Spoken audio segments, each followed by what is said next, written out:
Yeah.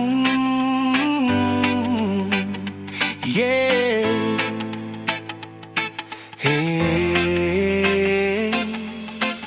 Rehefa mahita anao misoko maninona ny fo, ny masoandro mibaliaka rehefa eo ianao ao. Tsy ilana inteny be ny fihetsika fotsiny, de efa mameno ay fitiavana tsy misy fetra. Fitiavanao ampoko tsy mety ritra, miara-mandeha amin'ny lalana tsy misy hafa.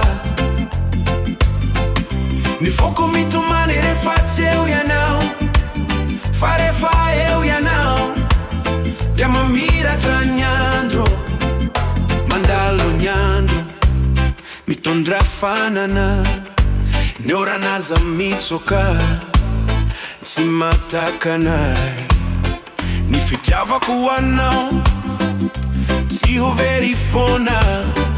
Tsy misy sakana, tsy misy fetra, tsy misy farany.